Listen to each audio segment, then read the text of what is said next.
what had happened before my accident is I was married, you know. I had two beautiful boys. It was just like a hobby, motocross, as far as where motocross fits in. It was just a hobby to where it became like a love and a passion and a family thing. Well, we had been racing a couple of years. 2002, they decided that they'd go ahead and have a New Year's Day race. Remember, New Year's Day was like Christmas, man, you know. That's the day the race was on.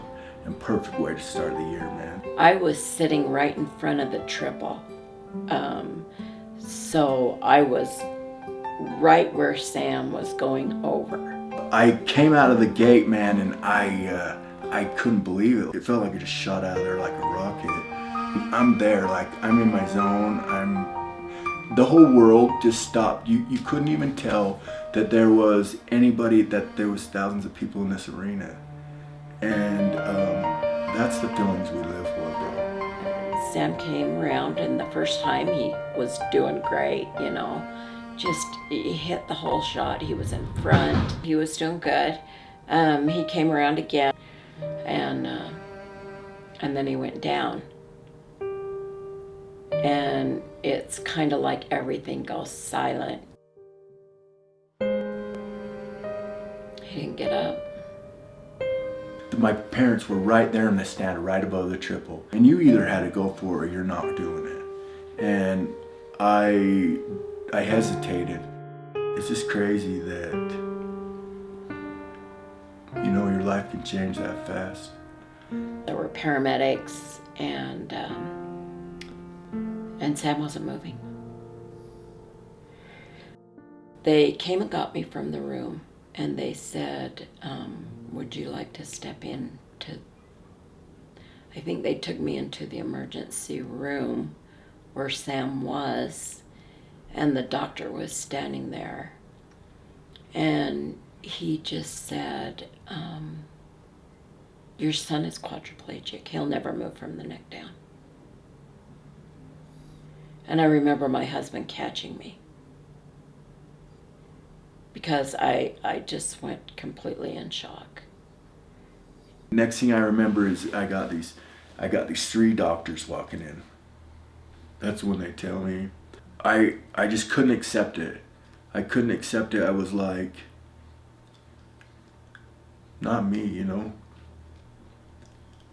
And that's when it kind of really all set in. That, you know, this was going to be my new life.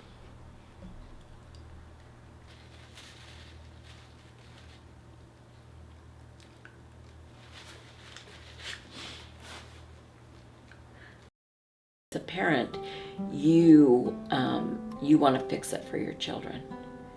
And it was totally out of my hands. You don't know that he'll never walk again. Miracles happen.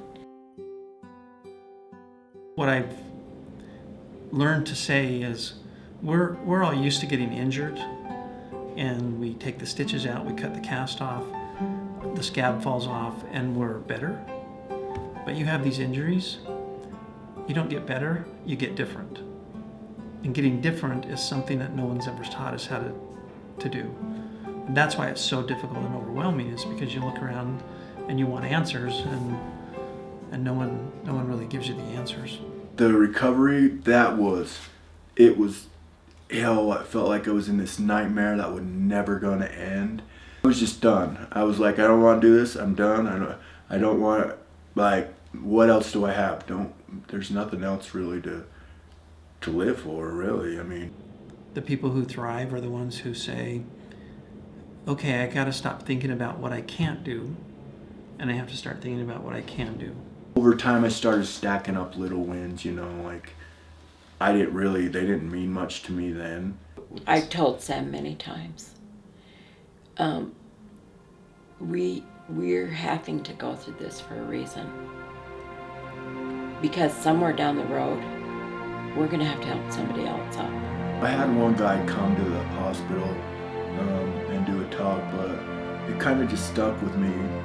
to where I want to be that guy. We refer to this as the remarkable journey, because the journey that these people go on from the time they get hurt is unbelievably difficult. Over time, I got better. After I found them hooks and start lifting up the weights, then they're like, we want you to come out and do a bodybuilding show. I was like, me? Like, I can't, like, did you see me? It took me to a whole nother level. I mean, my confidence, it gave me more drive, like, you know, this is cool. What my passion is and what my love is just getting out there and sharing my story with kids and with people that have gone through it and being like, it's all right, man, look at me. I was in that same place. I thought nothing was ever gonna get better, and it gets better. It gets a lot better.